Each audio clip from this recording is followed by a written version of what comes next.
Il y a beaucoup de personnes qui pensent qu'avec 1 million, on peut faire de grandes choses ici à Cotonou aujourd'hui, mais je vais vous montrer que c'est fini. Comme j'aime bien le dire, le Bénin avance et voici une des personnes qui fait avancer le Bénin. Donc salut Patrick, comment tu vas? Très bien, merci, toi-même. Oui, nickel. Donc là aujourd'hui, tu vas nous présenter un petit peu, tu vas nous dire où nous sommes. Ok, très bien. Alors, on est dans un concept mi-hôtel, mi-guest house. Ça va s'appeler Bécouvi Smart Suite.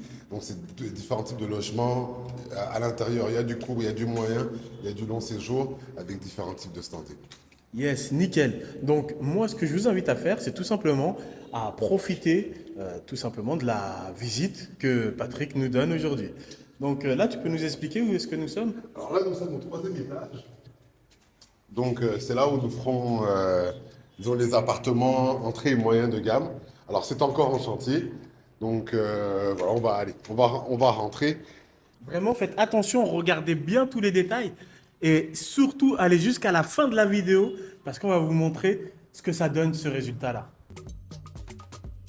Hello, moi c'est Stéphanie et avec mon mari Steve, on a décidé de t'accompagner dans ton installation au Bénin.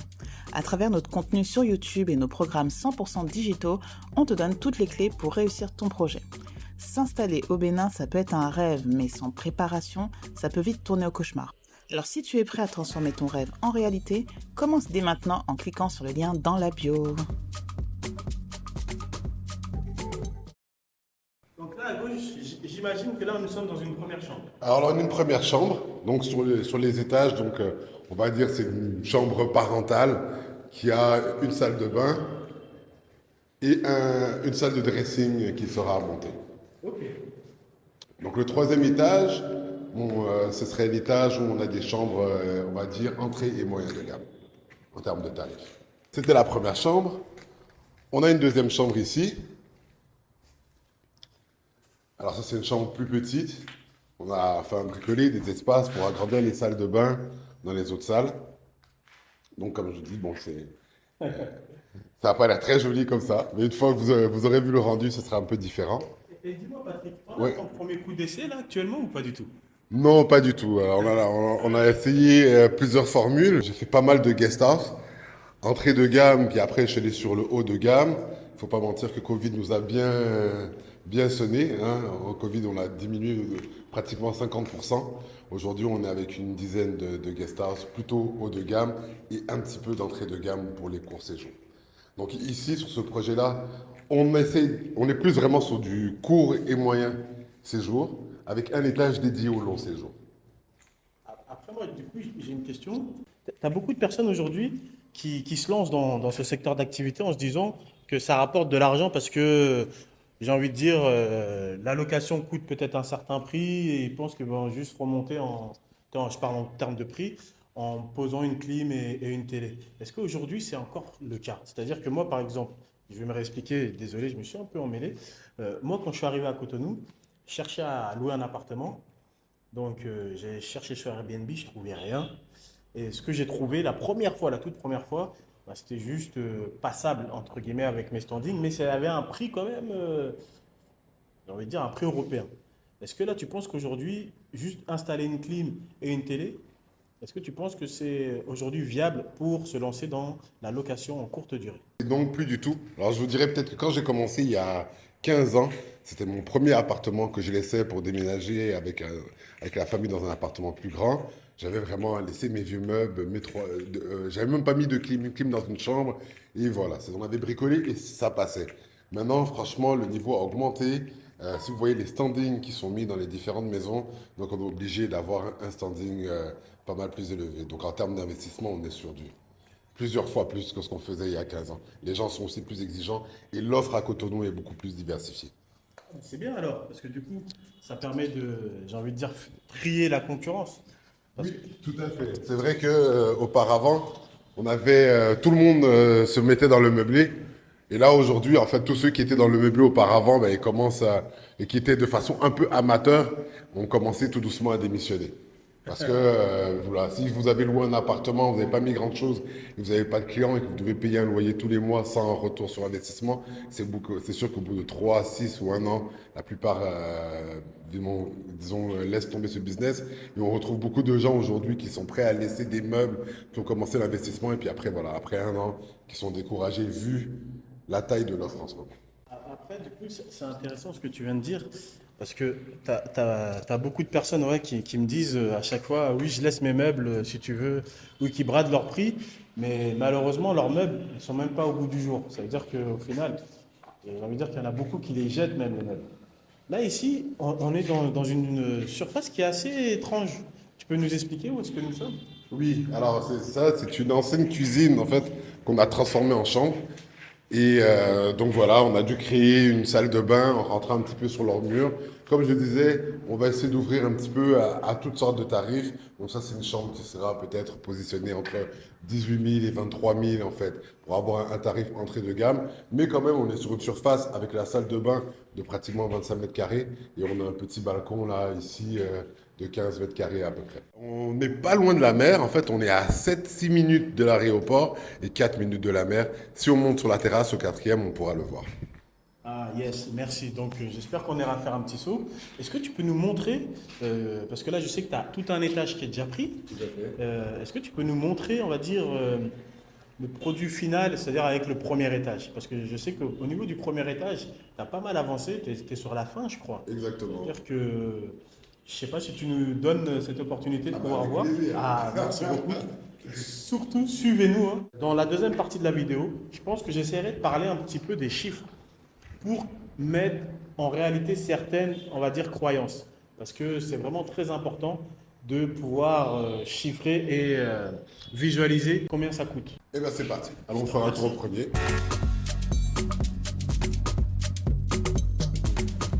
Donc du coup, avant de descendre, on va monter pour avoir une petite vue sur la terrasse. Là aussi, tu vas faire un appartement?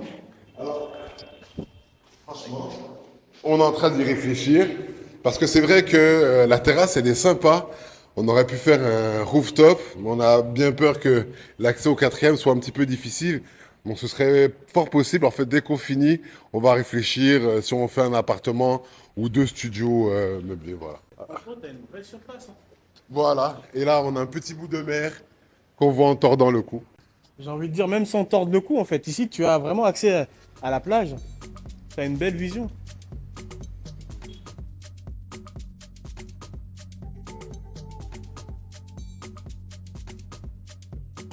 Et tant qu'on y est, Patrick, pour tes travaux, tu en as eu pour combien de temps? Parce que je fais aussi quelques meublés. À chaque fois, j'ai l'impression que j'ai une différence entre ce que je prévois et la réalité du terrain. Et je veux savoir si effectivement c'est un classique ici. C'est-à-dire, est-ce que toutes les personnes qui se disent qu'en 2 semaines c'est réglé, et au final ça dure 2 mois, eh ben, c'est la norme ici? Ou est-ce que toi, tu arrives à sortir du lot? Non, alors là, franchement, même pour ici, je peux te dire avec franchise, je me suis bien planté. J'ai pensé que ça faisait 6 mois que j'aurais tout terminé. On est au 14e mois. Le deuxième est fini, le premier étage est presque terminé, le troisième, il n'est pas commencé, le 4e non plus. Donc c'est pour vous dire que déjà, quand on parlera de budget plus tard, mais on avait explosé les budgets, donc on est obligé de ralentir et de voir un petit peu comment on va avancer sur le reste. Ok, donc du coup, vraiment, pour toutes les personnes qui désirent se lancer dans le secteur de la location à courte durée, prévoyez un gros budget pour les retards. Quand je dis prévoyez un gros budget, c'est-à-dire que n'oubliez pas que pour la plupart, je pense que c'est de la sous-location qu'ils font, c'est-à-dire avec l'accord du propriétaire, mais le propriétaire veut quand même son argent. Et qui dit argent, dit loyer. Mais là, je pense que tu es d'accord avec moi, pendant les 14 mois où tu n'as pas pu avancer, ben, c'était dur et c'était financièrement parlant, toi qui devais mettre de ta poche. Tout à fait, tout à fait. Alors, j'ai des associés sur ce projet sur lesquels on avait tablé sur un budget. Le budget a été dépassé, donc le reste du budget, je prends ça en charge. Et naturellement, ce sont les rentrées quotidiennes qu'on fait dans les autres activités qui permettent de financer. Donc, on ne va pas aussi vite qu'on voudrait aller, mais on continue, on ne perd pas espoir. Donc du coup, là, on descend au premier étage pour voir ce que ça donne.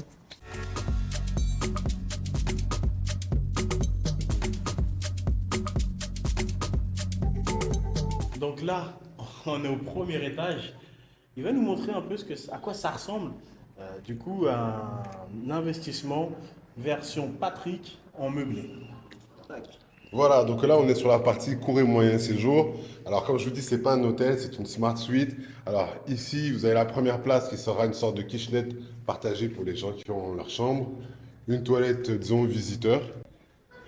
Et là, on rentre donc dans la partie hôtel.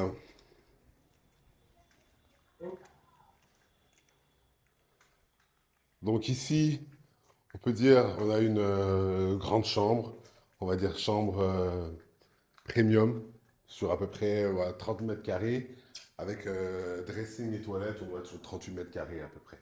Vous voyez, donc on a refait le plafond, les sols, agrandi les salles de bain, naturellement les terminées, et on a un dressing à part. Donc là, comme je vous disais, on y est presque.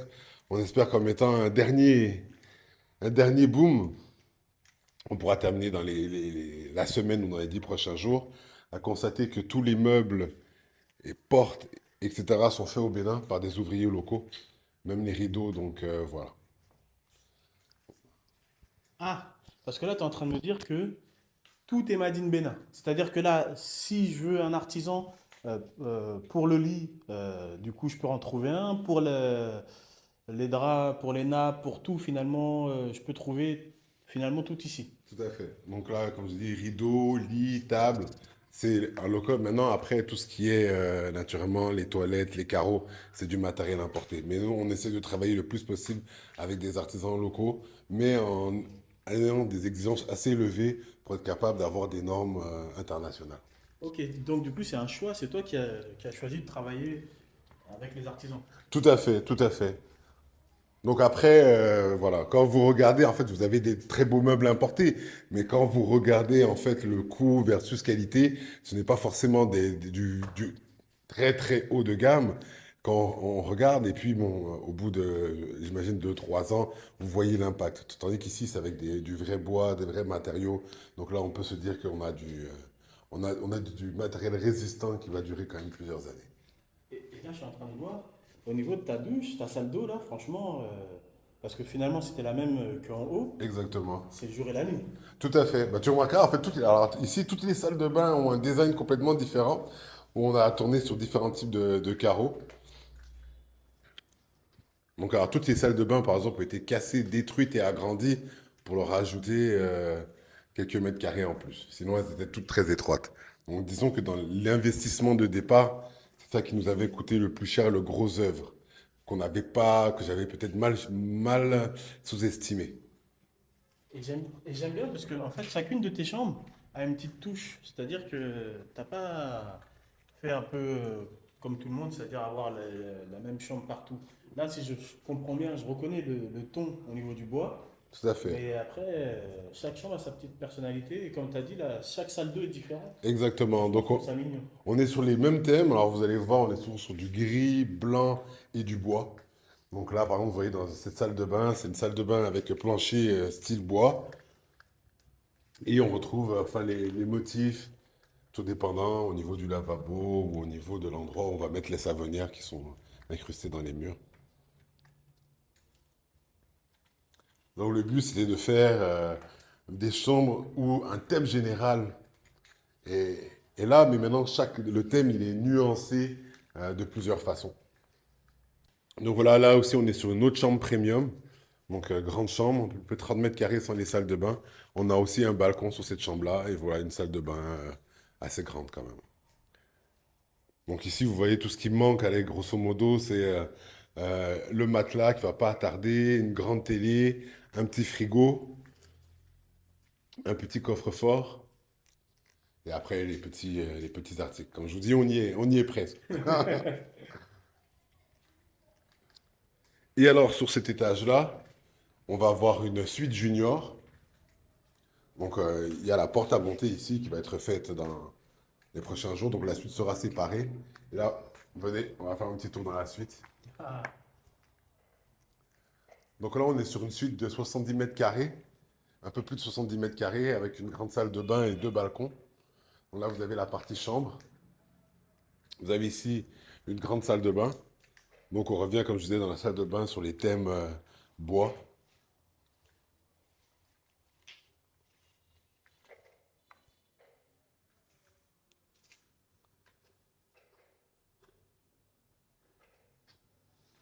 Et là, on peut dire qu'on est dans le fine-tuning, en train de gérer les tout petits détails. Donc là, on est dans la partie chambre, bureau, on va dire.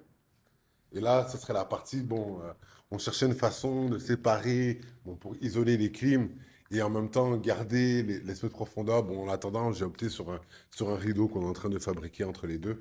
Et là, vous aurez un espace, donc, donc un salon avec un lit qu'on appelle démontable, enfin, Un voilà, canapé qui claque. voilà, un canapé qui claque, un salon, une télévision. Et là, ici, il va avoir une petite kitchenette avec une cuisine américaine.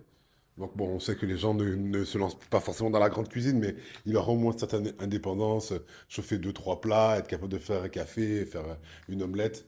Voilà, c'est un petit peu le but. Et déjà, pour vous dire que j'ai déjà une réservation pour 2 semaines pour cette chambre-là. Et du coup, en parlant de réservation, là aujourd'hui, quelle est ta cible ici? Les cibles, je dirais, c'est les gens qui viennent pour travailler donc sur des courtes durées, hein, quelques jours à 2, 3 semaines. Les gens qui viennent s'installer au Bénin et qui cherchent quelque chose déjà avant de trouver un appartement de longue durée. Et après, il y a une partie touristique aussi. Maintenant, ça c'est pour l'étage 1 et 3. Et l'étage 2, c'est encore un autre standing. Et là, c'est un appartement de 4 chambres avec salon cuisine, on pourrait dire la suite senior. Et là, on vise plus les gens pour longue durée. Il est présentement occupé par des gens qui renouvellent leur contrat tous les 3 mois actuellement. Et on est assez confiant qu'on peut on peut continuer longtemps avec eux. Et du coup, maintenant, la question cruciale. Je pense que l'ensemble de la communauté cherche à avoir depuis le début. En termes de coût, on est plus sur 1 ou 2 millions de francs CFA ou je m'égare un peu? Ah, complètement, complètement. Écoute, le budget de départ que j'avais lancé était de 40 millions de francs CFA. Je t'assure que les 40 millions sont finis avant qu'on ait terminé le deuxième étage. Donc, c'est pour te donner une idée. Donc, on a les 3 étages où on a fait les grosses œuvres. Et il a fallu régler les problèmes de plomberie. En fait, il y avait des gros problèmes de profondeur à faire. L'isolation, comment on les appelle, contre la pluie, refaire tous les canaux de tuyauterie, etc. Donc, quand on a fini ça, et les carreaux et les staffs du deuxième, et quelques meubles ont été déjà arrivés aux 40 millions. Donc là, je te dirais que, allez, enfin, moi, les yeux, je suis à 60 millions. Et là, aujourd'hui, je préfère plus compter. Donc, on avance et on fait la somme. Je vais faire la somme, par exemple, du deuxième étage quand j'aurai fini le deuxième étage. Voilà. Et là, on va attendre un petit peu avant de se lancer sur le troisième. Du coup, en termes de rentabilité, parce que voilà, tu m'as parlé d'un chiffre, pour toutes les personnes qui ne comprennent pas, moi, 60 millions, pour moi, c'était un terrain ici à Fidjorosé. Mais donc, du coup, en termes de retour sur investissement, on est dedans ou pas une fois que ce sera terminé? Oui, pour moi, bon, déjà, il faut comprendre qu'on a fait un bail de 10 ans renouvelable 2 fois avec le propriétaire. On est sur un retour investissement sur 18 mois, à savoir avec 50% d'occupation sur la partie hôtellerie. Donc c'est assez raisonnable. Et en se disant que, bon, en ayant des prix très attractifs, un service un petit peu, une présentation innovante, qu'on est capable de pouvoir faire un retour sur investissement rapidement. Et surtout le fait, je pense, d'investir autant et de mettre une certaine gamme, ça conforte les clients et ça nous assure, hein, je pense, une certaine clientèle. Et il faut quand même préciser que un avantage que j'ai, ça fait déjà comme une dizaine d'années que je suis dans le domaine, les gens viennent spontanément me voir. Donc déjà, j'ai tout un panel de clients, ce qui serait peut-être pas aussi évident si c'était mon premier essai. Ah, parce que là, effectivement, en réalité, tu en as plusieurs, parce que je sais qu'on a déjà eu le temps de parler. Tout à fait. Tu as plusieurs, dans plusieurs quartiers aussi. Exactement. Donc, du coup, en réalité, tu peux toucher un large public. Et toi, tu m'as dit que ça fait 15 ans que tu es dedans. Tout à fait. C'est-à-dire que toutes les personnes qui se disent on va remettre ça à plus tard, en réalité, je pense que la seule chose que vous faites, c'est que vous laissez à des personnes comme Patrick l'occasion de finalement se casser les dents, comprendre le marché, évoluer. Et le jour où vous allez commencer à vous décider pour venir, bah, la seule chose que vous allez gagner, c'est avoir des concurrents qui seront, j'ai envie de dire, surimplantés, féroces, et qui sauront parfaitement comment fonctionne le marché ici au Bénin. Donc là, aujourd'hui, Patrick, tu nous as montré un petit peu ce que tu fais ici, mais Des fois, je t'entends parler, j'ai l'impression que tu nous viens d'une région qui n'est pas propre à Paris. Hein? Tu nous viens d'où? Alors, bah, écoute, c'est simple, hein. Moi, je suis béninois à 100%, né au Bénin, mais parti à 1 an. Quelques années au Canada jusqu'à l'âge de 3 ans. J'ai fait le sud de la France, enfin la région lyonnaise, jusqu'à 12 ans et tout le reste au Canada. Et là, il y a à peu près 22 ans, en 2003, je venais pour 1 an et demi, 2 ans, voir un petit peu comment ça se passe au Bénin. C'est mon pays que je connaissais pas. Et voilà, 22 ans plus tard, toujours là. Tu penses qu'on pourrait te suivre? Parce que j'imagine que là, c'est une partie finalement de tes activités, la location, mais je pense que tu as d'autres activités ici au Bénin. Parce que je pense qu'en 22 ans, tu as pu quand même t'implanter et construire un petit, j'ai envie de dire un petit empire, mais je ne sais pas si c'est le bon mot, mais tu as pu construire, on va dire, tout un écosystème qui te permet aujourd'hui de pouvoir rester au Bénin et de pouvoir finalement te développer et t'épanouir ici. Tout à fait, tout à fait. Donc oui, il y a plusieurs activités. Déjà, une des premières activités, on a une entreprise de consulting donc, qui axe, disons, sur différents axes, qui fait l'accompagnement des entreprises occidentales, européennes qui veulent, ou américaines qui veulent s'implanter en Afrique, surtout toute la sous-région. On a aussi où on accompagne les entreprises africaines comme des entreprises maliennes qui veulent développer leurs activités en Côte d'Ivoire. On a dans cette section-là, on fait de la communication générale pour les entreprises. On a un accompagnement audit, sécurité. Donc, bref, on a quand même plusieurs volets. Ensuite, là, j'ai tout ce qui est une partie restauration. Donc, avec plusieurs restaurants, dont un restaurant à la plage. On a une partie esthétique et soins et cosmétiques. Donc, on a une petite usine où on fabrique des cosmétiques bio et où qu'on exporte un petit peu partout. Et une partie massage, soins, alors là qu'on a spécialisé, qui va réouvrir la semaine prochaine. Et là, on va se spécialiser pour les soins esthétiques et massages pour hommes. Ah, que les hommes, only men. Non, alors, pas que les hommes, alors ça s'appelait le Gentleman's Paradise, c'est orienté pour les hommes. Donc, les types de services ont été faits pour les hommes, et naturellement, les femmes sont bienvenues. Mais bon, on ne pourra offrir que les services esthétiques prévus pour les hommes, parce que tout est pensé vraiment pour les hommes, mais ce n'est pas fermé aux femmes. Maintenant, si les femmes elles veulent, là on va emmener un salon de coiffure esthétique pour hommes, etc. Maintenant, une femme qui veut se coiffer ou se faire maquiller, ben, ce ne sera pas le bon endroit. Mais c'est ouvert aux femmes. Franchement, ça a l'air d'être classe. Donc, surtout, n'hésitez pas à suivre la deuxième partie où nous verrons un autre business de Patrick. Là, moi, ce que je vais vous demander, c'est pour toutes les personnes qui souhaitent tout simplement venir s'installer au Bénin, n'oubliez pas, vous avez nos contacts. On aide aussi les personnes qui veulent soit s'installer au Bénin, soit rechercher des terrains, ou tout simplement réussir leur expatriation. N'oubliez pas, on a mis en place une formation qui s'appelle le Bénin clé en main. C'est un accompagnement 100% digital où on aide toutes les personnes à faire de leur expatriation un succès. Moi, je vous donne rendez-vous dans une prochaine vidéo et je vous dis rendez-vous à la prochaine.